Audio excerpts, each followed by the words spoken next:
अब ओबीसी के अधिकारों की जब कोई बात करता है तो वो महज 15 लाख जैसा जुमला याद आता है। नमस्कार दोस्तों, मैं सुनील और आप देख रहे हैं लोकनायक न्यूज। आज मैं आपको एक ऐसी खबर से रूबरू करा रहा हूं जिससे आप अनजान थे। वो आपको बताना क्यों जरूरी है, ये इस वजह से कि बात ओबीसी के अधिकारों की है।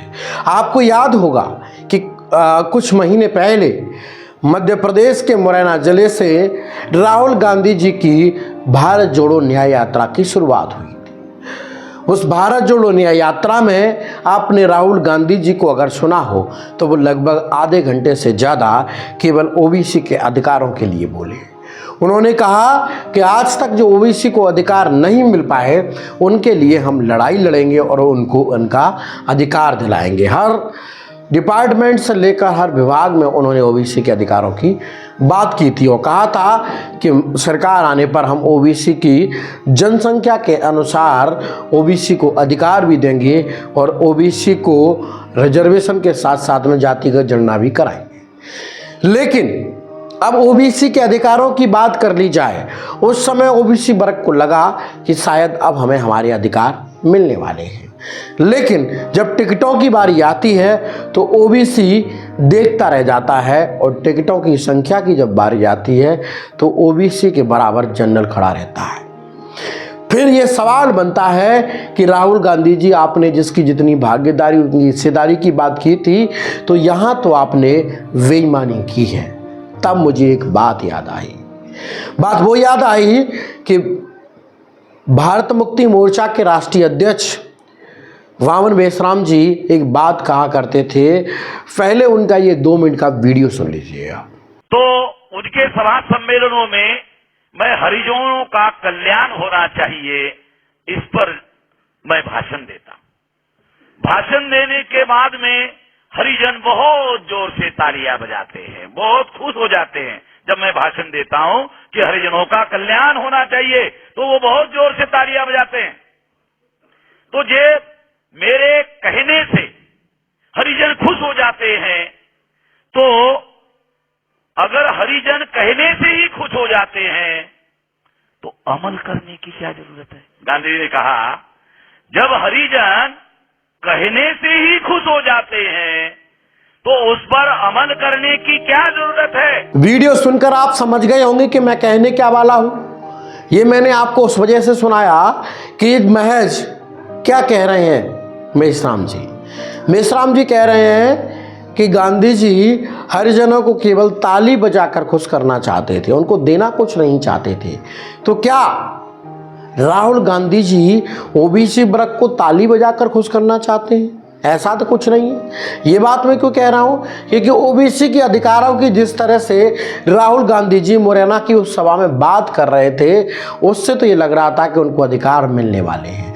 लेकिन अब ये सोच रहे होंगे कि उन्होंने कहा कि नहीं कहा, तो पहले उनका भी ये वीडियो सुन लीजिए 2 मिनट। और एक बार मैं मन बना लेता हूं, मैं छोड़ता नहीं हूं। मुझे ये पता लगाना है ये ओबीसी हिंदुस्तान में कितने हैं, और जितने हैं उतनी भागीदारी इनको मिलनी चाहिए। अब आप किसी लोकसभा में किसी भी एमपी से पूछ लीजिए, लोकसभा को टेंपल ऑफ डेमोक्रेसी कहा जाता है। आप किसी भी बीजेपी के एमपी से पूछ लीजिए कि वो कोई डिसीजन लेता है, कोई कानून बनाता है, कोई कानून बनाने में भाग लेता है, किसी से भी पूछ लीजिए। बिल्कुल नहीं। ना कांग्रेस का एमपी इस लोकसभा में, ना बीजेपी का एमपी, ना कोई और इंडिया का एमपी कोई डिसीजन लेता है। मतलब एमपीज को जैसे मंदिर में मूर्ति होती है वैसे मूर्तियां बना रखी हैं, और ओबीसी की वहां पे मूर्तियां भर रखी हैं, मगर पावर बिल्कुल नहीं है। देश को चलाने में कोई भागीदारी नहीं है। यह सवाल मैंने उठाया है कि क्या, और हर ओबीसी युवा को यह समझना है। दोनों वीडियो सुनकर आप समझ गए होंगे, मुझे कुछ समझाने की ज्यादा जरूरत नहीं है। मैं बस आपको केवल इतना समझा रहा हूं कि कहीं 15 लाख की तरह राहुल गांधी भी ओबीसी के लिए कोई जुमला तो नहीं फेंक रहे हैं, जो सरकार में आने के बाद कह सकें कि एक जुमला था। क्योंकि ये मैं क्यों कह रहा हूं, क्योंकि ये कुछ समय पहले कांग्रेस नेता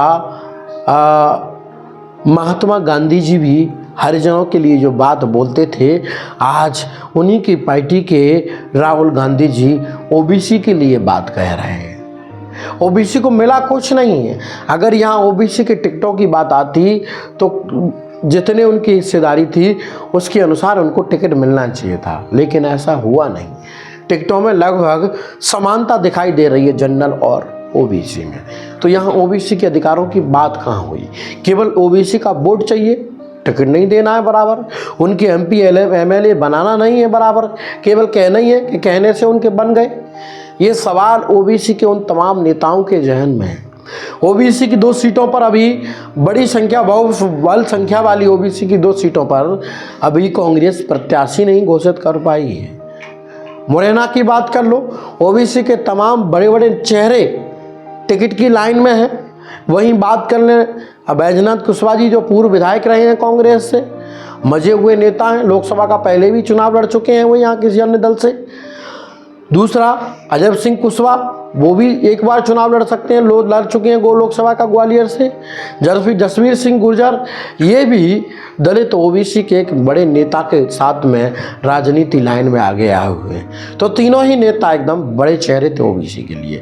ग्वालियर में भी एक वर्तमान विधायक, एक पूर्व सांसद गुर्जर समाज से, ये भी टिकटों की लाइन में थे। लेकिन अब इन 5 से 6 लोगों की बड़ी, पूर्व मंत्री भी लाखन सिंह यादव, वो भी टिकट की लाइन में लोकसभा की में थे। लेकिन इन सबको दरकिनार करके शायद ये टिकट भी दोनों जनरल कैटेगरी के खाते में जाने वाले हैं। इससे बेहतर तो मुझे लग रहा है कि भारतीय जनता पार्टी ने एक एसटी, एससी, ओबीसी और एक मराठा उतार कर सबका गणित बिगाड़ दिया है। उन्होंने कहा नहीं, लेकिन सबको बराबरी दे दिया है। अब ये कांग्रेस क्यों नहीं दे पा रही है? कांग्रेस को आखिर डर किस बात का सता रहा है? क्या ओबीसी के नेताओं पर भरोसा नहीं है? क्या ओबीसी के नेताओं को पार्लियामेंट में नहीं देखना चाहती कांग्रेस?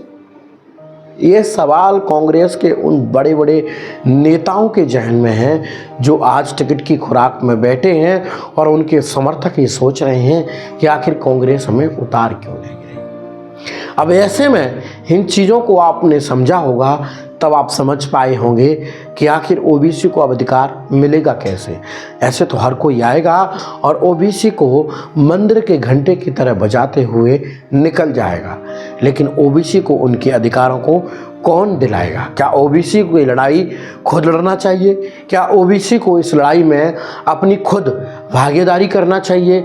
ये बात मैं क्यों कह रहा हूँ, ये बात मैं एक स्टेटमेंट सुना देता हूँ आप। दोस्तों नमस्कार, मैं धर्मेंद्र सिंह कुशवाहा, एडवोकेट, ओबीसी महासभा का राष्ट्रीय कोर कमेटी सदस्य। दोस्तों अभी हाल ही में कांग्रेस पार्टी के एक सूचना प्राप्त हुई है कि कांग्रेस पार्टी ग्वालियर चंबल संभाग में, मुरैना और ग्वालियर में लोकसभा संसदीय क्षेत्र में सामान्य वर्ग के प्रत्याशी को लड़ाना चाहती है। लेकिन जिस प्रकार से इस चंबल संभाग के अंदर ग्वालियर लोकसभा में 90% पॉपुलेशन SC/ST OBC की है, उसी प्रकार से मुरैना में 70% पॉपुलेशन है। लेकिन उसके बाद भी जिस प्रकार से राहुल गांधी भारत जोड़ो यात्रा में जब सामाजिक न्याय की बात करते, पिछड़े वर्ग की हिस्सेदारी की बात करते हैं, या जब राजनीतिक हिस्सेदारी की बात आती है, तो वही जो भारतीय जनता पार्टी में नरेंद्र मोदी 15 लाख हर घर में, घर खाते में आएंगे, उसी प्रकार जुमला देते, तो उसी प्रकार से राहुल गांधी भी लगता है कि इस प्रकार से अगर चंबल संभाग में अगर ये प्रक्रिया रही तो निश्चित ही ये ओबीसी महासभा, ओबीसी वर्ग के लोग छलावा महसूस करेंगे।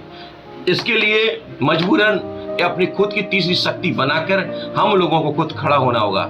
ये राहुल गांधी जी से विनम्र आग्रह के साथ और खड़गे जी से विनम्र आग्रह के साथ निवेदन करते हैं कि सामाजिक न्याय की पूरे देश के अंदर आप आवाज उठा रहे हैं, तो ये पूरी तरह से खोखली ना हो, यहाँ पर भी सामाजिक न्याय के तौर पर पिछड़े वर्ग को हिस्सेदारी दें। ये स्टेटमेंट सुन लिया आपने। ये स्टेटमेंट है ओबीसी महासभा के राष्ट्रीय कोर कमेटी के सदस्य धर्मेंद्र कुशवाहा का। उन्होंने ये आरोप ओबीसी वर्ग के हित के लिए कांग्रेस पर लगाए हैं। अब ये सुनकर आप समझ गए होंगे कि ओबीसी की मांग आखिर कौन कौन कर रहा है। अगर आप भी ये वीडियो देख रहे हैं और ओबीसी वर्ग से हैं तो वीडियो को शेयर कर दीजिएगा, ज़्यादा से ज़्यादा लोगों में इस वीडियो को शेयर कीजिएगा। वीडियो अच्छा लगा हो तो कमेंट बॉक्स में अपनी प्रतिक्रिया दे दीजिएगा। एक निवेदन और करता हूं, अगर आप ये फेसबुक पर देख रहे हैं तो चैनल को फॉलो कर लो, शेयर कर दो। यूट्यूब पर देख रहे हैं तो सब्सक्राइब कर लो और बेल आइकन का बटन दबा के कमेंट बॉक्स में प्रतिक्रिया देकर हम लोगों का और सहयोग बुलंद करें। तो ये उम्मीद के साथ मिलता हूं एक फिर नई वीडियो में, तब तक मुझे दीजिए इजाज़त। नमस्कार।